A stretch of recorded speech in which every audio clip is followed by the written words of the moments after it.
میں بھی کہتا ہوں کہ عرش والے میری توقیر سلامت رکھنا، فرش کے سارے خداؤں سے الجھ بیٹھا۔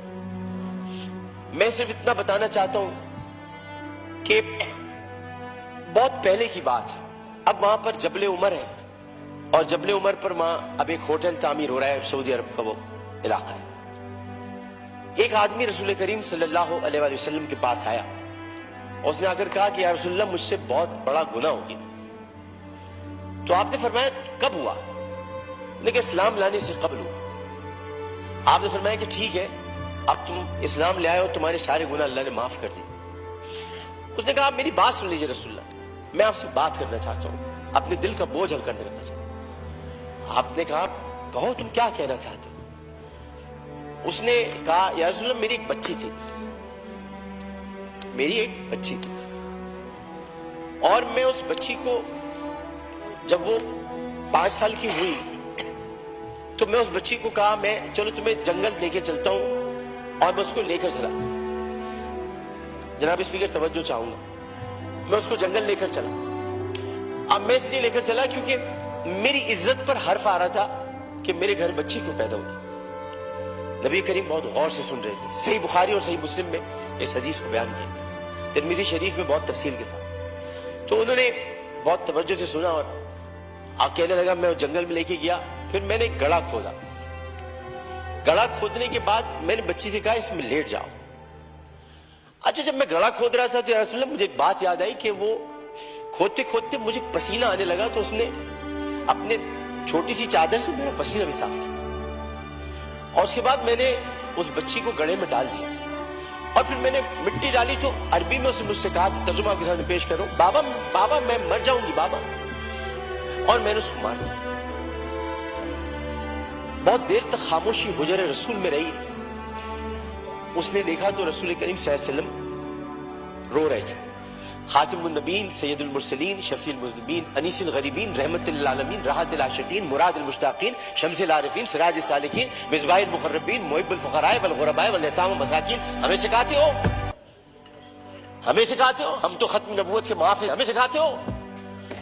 سید الثقلین، نبی الحرمین، امام القبلتین، وسیلتنا فی الدارین، صاحب قاب قوسین، محبوب رب المشرقین ورب المغربین، جد الحسن والحسین، مولانا مولا الثقلین، ابی القاسم محمد بن عبداللہ۔ پر درمیان میں نہ بولو، حدیث کے درمیان نہیں بولو۔ اس کے بعد نبی کریم صلی اللہ علیہ وسلم نے یہ کیا کہ ان کے زارو قطار آنسو بہنے لگے، اور انہوں نے کہا کہ قسم اس پروردگار کی جس کے قبضے میں محمد کی جان ہے صلی اللہ علیہ وسلم، اگر تو اسلام نہ لاتا تو میں تجھے سر عام سب کے سامنے تیری گردن اڑاتا۔ یعنی مطلب یہ ہوا کہ نبی کریم نے بہت پہلے بتا دیا تھا کہ بچیوں کے ساتھ ظلم کرنے والوں کو سر عام ان کی گردن کاٹی جائے گی۔ یہ اصول متعین کر دیا تھا محمد مصطفیٰ، یہ سزا متعین کر دی۔ ظلم کرنے والا جناب اسپیکر کوئی صنف نہیں رکھتا، خدا کے لیے اسے مرد نہ کہے، خدا کے لیے اسے عورت نہ کہے۔ ظالم کی صنف نہیں ہوتی، ظالم کی صنف نہیں ہوتی، ظالم نہ مرد ہوتا ہے، ظالم کو مرد نہیں کہتے۔ میرے بھائی نے کہا ہے فیصل بانڈے نے میں نامرد بنا دوں گا، ارے وہ تو ہے ہی نامرد، جو عورتوں کی عزت لوٹتے ہیں کیا نامرد بنا، وہ تو ہے ہی نامرد۔ ہم ظالم کی صنف مقرر کر کے معاشرے کو پھر تقسیم کرتے ہیں۔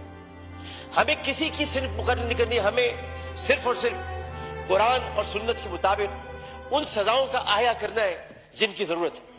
بحث ہمیں یہ کرنی ہے کہ انسانیت کی تذلیل ہوئی، بحث ہمیں یہ کرنی ہے کہ ہم کیا کر رہے ہیں، بحث ہمیں یہ کرنی ہے کہ اگر ہم ریاست مدینہ کے دعوے دار ہیں تو ریاست مدینہ میں اگر ایسا واقعہ ہوتا تو ہم کیا کرتے۔ ہمیں یہ کرنا ہے، ہمیں قانون سازی کرنی ہے، ہمیں اسمبلی میں بیٹھ کر اس معاملے کو مل جل کر حل کرنا ہے۔ جبکہ قرآن کہتا ہے ان الصفا والمروہ من شعائر اللہ، جب اللہ نے 2 پہاڑوں کو مروہ اور صفا کو عزت دے دی تو پھر ان کی عزت کیوں نہ اتاری جائے، جنہوں نے پہاڑوں کے نام پر عزت دینے والے پروردگار کی پیدا کی ہوئی مروہ کو بے عزتی کے ساتھ اس کی عصمت دری کی، ان کی عزت کیوں نہ اچھالی جائے، ان کی گردن کیوں نہ کاٹی جائے، ان کو سر عام پھانسی کیوں نہ دی جائے۔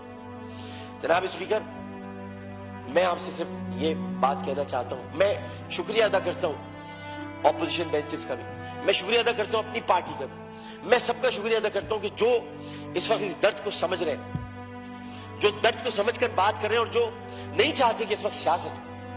ہم میں سے کوئی نہیں چاہتا, اور جو ان باتوں پر سیاست کرے گا معذرت کے ساتھ, پھر وہ سیاست کر رہا ہے, عبادت نہیں کر رہا. وہ عبادت نہیں کر رہا.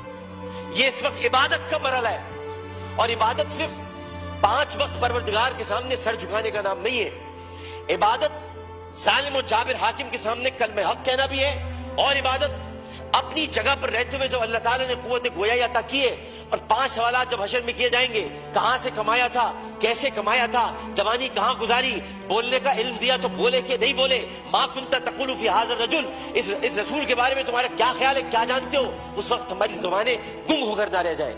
اس لیے ہمیں اپنی اپنی جگہ پر رہتے ہوئے اس کو عبادت سمجھ کر اپنا حق ادا کرنا ہے.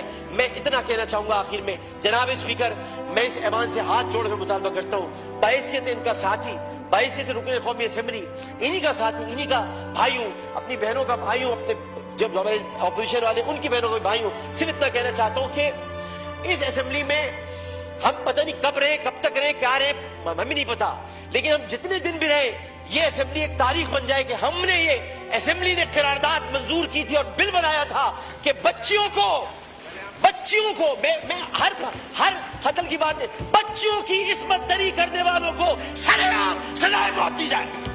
شکریہ جناب.